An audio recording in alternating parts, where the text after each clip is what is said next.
George epitomized the real savagery of the sport.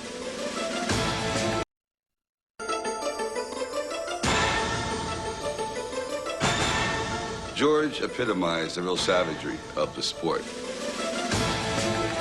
Foreman spread Frazier across the ring like he was apple butter. He thought that the best way to deal with the world was just to become a monster. The way he tells it is that the hand of God showed him exactly what eternal death looks like. I had to learn it the hard way. I'd be an evangelist on the street, and people would pass me by. I had to start selling what I believed in.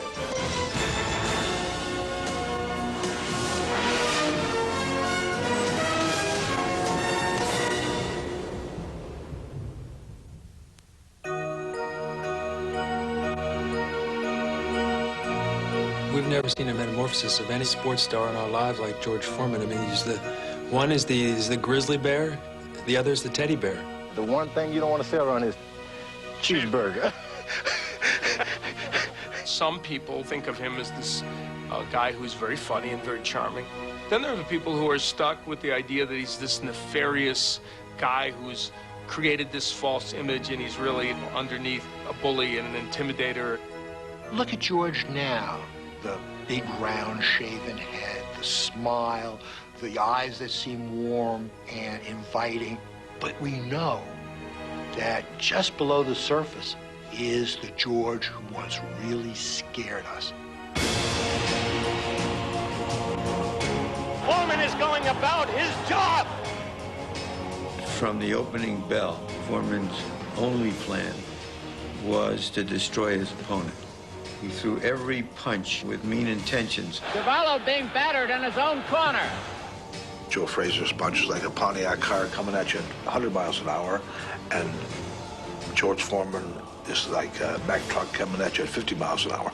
He had hit me harder than any other fighter, even though he didn't knock me down, but with one shot, I thought he knocked all my teeth out. I got hit so hard by Foreman that the bone blew up inside my eye and burst from the inside out. And it was sticking out 1/4 of an inch out of my eye. There was a few people that were auditioning for Rocky I. One was sparring with George Foreman. I said, what was it like? He goes, imagine someone taking a railroad tie and smashing it into your forehead consistently. He had that determined look where he wanted to get on with it and get it over with and end the fights as quickly as possible. Don't waste any time, just do it. If you look at the ring record book, it's all KO, KO, KO, KO. George Foreman was the one guy who beat more guys before they got in the ring. These guys were in there having instant diarrhea, looking at this guy going, oh man, you know, what did I get myself into now?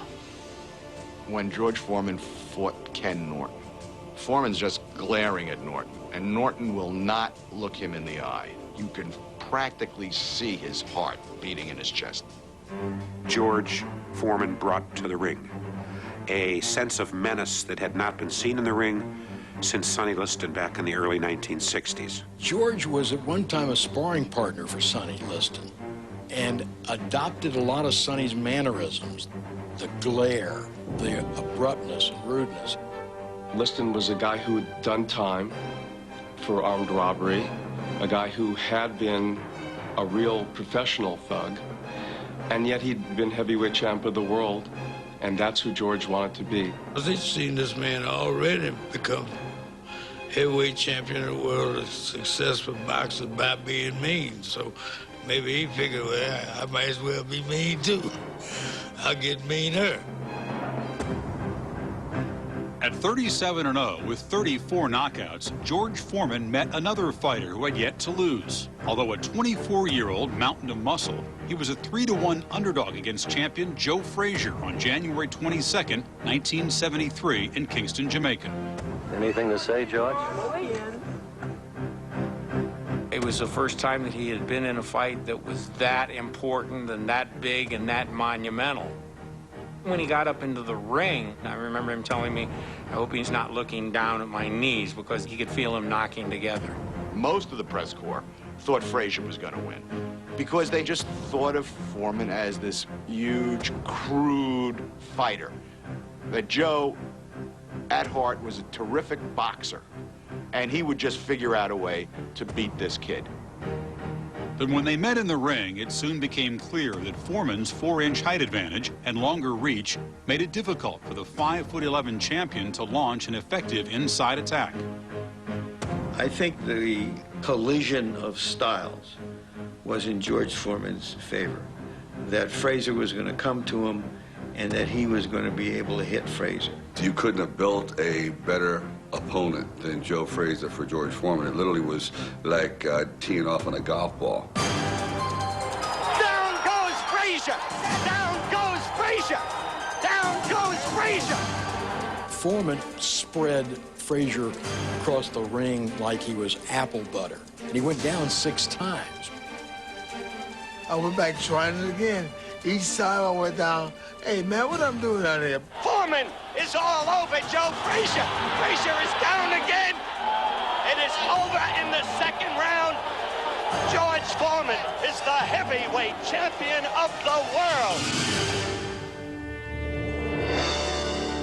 It took 4 minutes and 35 seconds for Foreman to become king of the boxing world. Then, in the afterglow of his coronation, it took even less time for the new champion to show how little he knew about wearing the crown. After the fight, there was a huge press conference, and he said, "Nobody talks unless you get my permission. I'm the champion now." I'd like to give you a V for victory, and that's all for tonight. I'll see everybody tomorrow. George Foreman, who couldn't read or write into his teens, had no sense of what the outside world was all about, thought the media following him was out to mess with his mind. I remember a press conference where somebody asked him a question, and George said, "I'll answer that outside if you have the courage to step outside." He thought that the best way to deal with the world was just to become a monster. But beneath it was always that softness that he was trying to hide. He could be the nicest kid in the world, and the next day you didn't want to be around him because he was sullen and he really didn't want to talk to you. He gave off the persona of someone who was just hateful and mean and didn't care what you thought, didn't care anything about the rules, didn't care anything about life and your life. George was searching for George.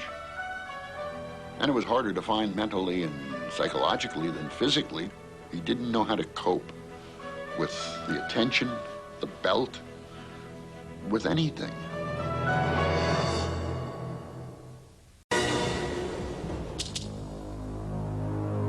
I had no doubts whatsoever that I was going to defeat Muhammad Ali. I was not afraid. I devastated Joe Frazier. I figured, hey, I'm just going to waste Muhammad Ali in 2 or 3 rounds. In 1974, a year after George Foreman knocked out Joe Frazier, boxing's most controversial personality was stalking the heavyweight crown that had been taken from him 7 years earlier. Scheduled for September in Kinshasa, Zaire, the match was promoted as the Rumble in the Jungle. Ali was not picked to win. He was actually picked to get killed in that fight. Foreman was a guy who destroyed Frazier, destroyed Kenny Norton. And all vicious left sends Norton tumbling to the canvas. Everybody thought Ali was going to get killed by Big George Foreman, the most powerful guy of his time, etc. Everybody was hoping he wouldn't die. But if Foreman brimmed with confidence when he arrived in Zaire, he hadn't considered the magnetic power of his opponent. To the citizens of Kinshasa, Foreman was the heavyweight king in name only. Here is this guy who had none of Ali's style, none of his wit, none of his charm, and he's heavyweight champ. It was Ali's crown that he was holding. There were very few people at the airport to greet him, and when Ali got there, they had barricades up to keep people away from the airport and the airport area because he was so popular there. Ali was doing the total Ali song and dance in Zaire. I mean, everybody, he was out running, he was greeting people. I'm back here with my brothers. And Foreman just was not in the mood. Ali made himself a citizen of Zaire emotionally with the people, and he made George an interloper. He really convinced the people of Zaire that Foreman was white. He says, "Did you see the dog that George Foreman got off the plane with?" He brings a pet with him, a German Shepherd. A German Shepherd was a symbol of the dog that had been used by the Belgian police to control them, and it frightened the bejabbers out of them. But George had no concept of this. So George, without even knowing what he was spinning, was turning off the world and the public to him as a man. When the fight was delayed a month due to a cut over Foreman's eye, Ali continued to spread his magic throughout Zaire. It was that 30 days when he really lost his confidence and where he really realized, finally realized, that nobody was really rooting for him, that everybody was rooting for Ali. By fight time, I doubt that there were more than a handful of people in Zaire who weren't rooting for Ali. You had this chant reverberating throughout the stadium. Ali had learned this phrase in their dialect. Ali Boumaye, Ali kill him. Muhammad got that Ali Boumaye chant going right from the get-go. He was the hero. The other guy was the enemy. George was the enemy. The moment of truth arrived in the pre-dawn hours of October 30th, when the seething champion climbed through the ropes and grimly endured the thunderous arrival of his opponent. Ali gets in the ring with Foreman, and ready to dance.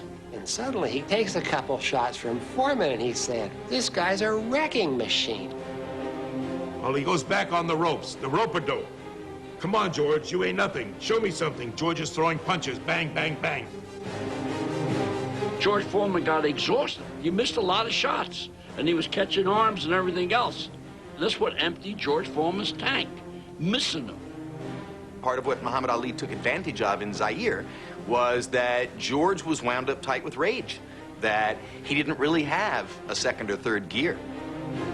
Ali fought the fight he fought, absolutely convinced that George Foreman would punch himself out. He said to me, if George Foreman doesn't get me in 7, his parachute won't open. I hit him hard in the side. I mean, I got a good shot. And he said, "Is that all you got, George?" And I remember thinking, yep, that's about it. Another sneaky right hand. This time he works over the shoulder of Foreman.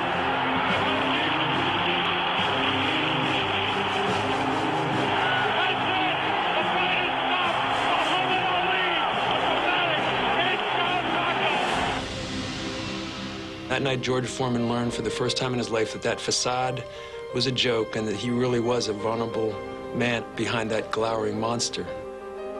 Ali just reached inside his heart and pulled away all the confidence that he had. He was the baddest of the bullies. He was the meanest of the fighters. He was all of these things. And then in Zaire, suddenly he saw something he had never seen before, and it really came crashing down on him.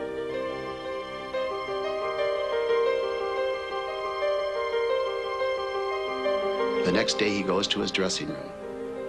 The entourage is gone. The people are gone. There's only George and the dog. George could not deal with the public humiliation of having been outwitted by Ali. So he just kept sinking further and further into his emotional quicksand. I came in one man and left out a shell of that man. And I really needed rehabilitation because of that fight. I was devastated. He tried to have fun. He went on the party scene. He bought another house or two. He bought a few more cars. I went over to his house here in Houston, a huge home, cars, Rolls Royces, everything out there, and I asked him how he could afford it all. He said, I need it all. I need it all. I love this stuff. I need it all. He'd meet women. He'd bring them to the house. He was trying to find some way to get over that loss to Muhammad Ali, to show that I'm still a man. George Foreman was a bully, totally self-absorbed, a hedonist in the ultimate sense, who cared for nobody and nothing at that point. He said he wanted to beat women as much as he wanted to beat men. He had to pay one woman off $30,000 in an out-of-court settlement just to keep her quiet after he'd beaten her. He tried putting himself back together over the next 3 years, but he could never quite capture exactly what it was that he needed to do to get back to the top of the heap.